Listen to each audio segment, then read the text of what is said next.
Dans ce tutoriel, nous présenterons brièvement les fonctionnalités Parcourir et Recherche, ainsi que les outils disponibles dans les niveaux 1, 2 et 3 de CES EduPack. Lorsque nous ouvrons le logiciel CES EduPack, la page d'accueil suivante est proposée. À partir de là, nous pouvons choisir la base de données la plus appropriée pour notre projet.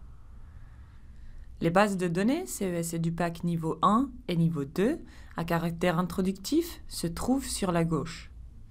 Les bases de données spécialisées, dont l'utilisation est détaillée dans d'autres tutoriels, se situent ici sur la droite. Il est possible que vous ne les ayez pas toutes de disponibles sur votre version du logiciel en fonction de la version acquise par votre établissement. Commençons par nous intéresser à la base de données niveau 1 en cliquant sur l'icône correspondant. La page d'accueil de cette base de données est la suivante. Vous apercevez sur la droite 4 ressources accessibles via Internet. Un lien direct au tutoriel vidéo, des informations sur la base de données, extra et un lien vers la plateforme Education Hub qui contient une centaine de ressources de formation et pour étudiants. De plus, nous avons accès à 2 tables, l'univers des matériaux et l'univers des procédés. Celles-ci permettent de trouver des matériaux ou des procédés qui nous intéressent. À droite, nous avons des sous-ensembles. Si nous cliquons sur le sous-ensemble « Tout matériaux », un onglet s'ouvre à gauche. Cela nous donne accès à une liste d'environ 70 matériaux affichés de ce côté.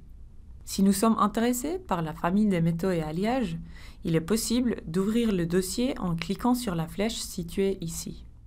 Nous avons alors le choix entre les alliages ferreux et ceux non ferreux. Intéressons-nous au dossier des alliages non ferreux. Comme vous pouvez le voir, les principales catégories d'alliages non ferreux sont représentées. Nous nous intéressons plus particulièrement aux alliages de nickel. Nous allons donc ouvrir la fiche en double-cliquant sur le nom situé ici. Chaque fiche est présentée de la même manière. Tout d'abord, les images montrent à la fois un usage commun et un usage technique du matériau. Ici, le nickel sert à la fois pour les pièces de monnaie, mais aussi dans des turbines à gaz ou encore en tant qu'élément chauffant. Puis, il y a un bref descriptif ainsi que des indications sur les différents éléments constitutifs du matériau. Plus bas, les propriétés générales, masse volumique et prix sont données. Lorsque nous faisons défiler la fiche vers le bas, nous distinguons un certain nombre de propriétés mécaniques. Vous relèverez que certaines propriétés présentent de larges gammes de valeurs. L'explication est que cette fiche matériaux couvre toutes les valeurs possibles de la propriété pour l'ensemble des grades existants de la catégorie des alliages de nickel. Si vous souhaitez des explications à propos d'une propriété, il vous suffit de cliquer sur l'icône i à droite de son nom. Cette action ouvre dans une nouvelle fenêtre une note scientifique qui contient une définition et un texte explicatif. Lorsque nous faisons défiler la note vers le bas, nous avons accès à une brève introduction aux fondamentaux scientifiques de la propriété, puis à des suggestions de textes de référence pour une lecture approfondie. Après des propriétés thermiques, électriques, optiques et environnementales, nous trouvons des infos sur les usages typiques du matériau, ainsi qu'un lien vers l'univers des procédés qui nous donne une liste des procédés qui peuvent être employés avec ce matériau. CES EduPack permet aussi de parcourir les informations sur les procédés. Pour cela, il suffit de changer la table ici et de passer à l'univers des procédés. Nous pouvons ainsi naviguer parmi les familles des procédés d'assemblage, de mise en forme ou encore ceux de traitement de surface. Nous débuterons par rechercher un procédé de mise en forme et plus particulièrement un procédé de moulage. Intéressons-nous au moulage par injection en double-cliquant sur le nom correspondant. La disposition d'une fiche procédé est très semblable à celle des fiches de l'univers des matériaux. En haut de chaque fiche se présentent des images et une brève description du procédé suivie d'un schéma de celui-ci. Ensuite, la compatibilité des matériaux et les différentes formes accessibles par ce procédé sont indiquées. Plus bas, ce sont les attributs économiques et physiques qui sont donnés. Et de manière similaire aux fiches matériaux, une liste des utilisations typiques est proposée ici. Tout en bas, le lien vers l'univers des matériaux donne accès aux matériaux de la base de données du niveau 1 qui peuvent être mis en forme par le procédé moulage par injection. Nous avons jusqu'à présent parcouru le niveau 1. Penchons-nous maintenant sur le niveau 2. Pour changer de base de données ou de niveau, nous cliquons sur le bouton « Changer » et choisissons le niveau 2. Parcourons à nouveau l'organisation des dossiers.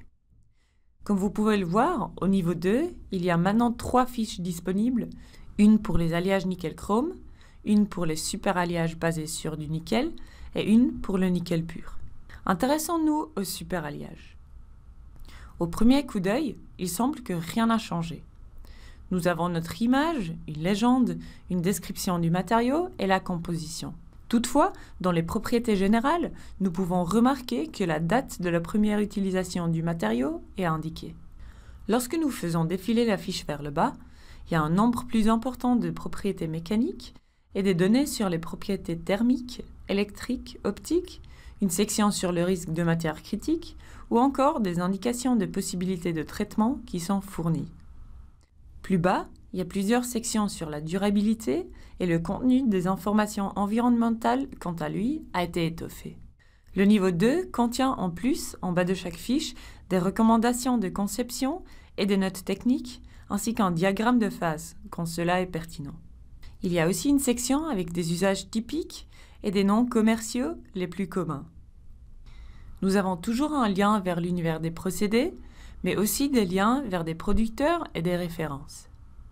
Notons aussi que les données des références ainsi que celles des producteurs sont accessibles sur la page d'accueil. Les fiches procédés sont elles aussi étoffées. Si nous revenons à la fiche moulage par injection, vous verrez entre autres l'apparition d'une propriété appelée indice de coût et il vous est possible ici de modifier les paramètres de ce modèle de coût.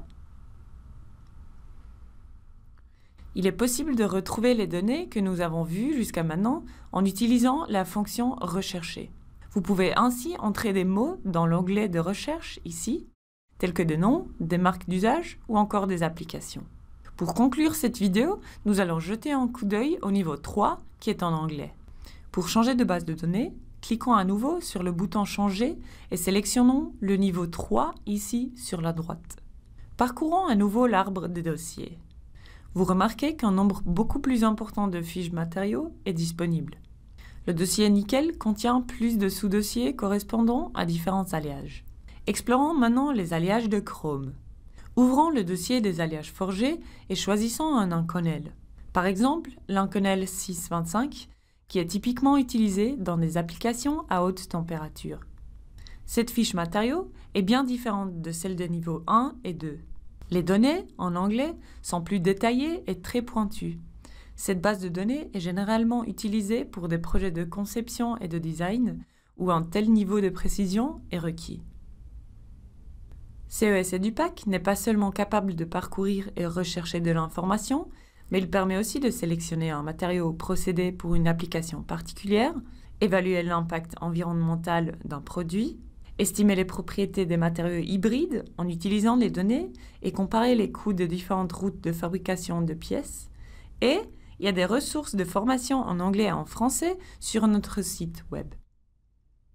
Dans les vidéos suivantes, en anglais, nous présenterons les bases de données et outils avancés disponibles dans CES EduPack.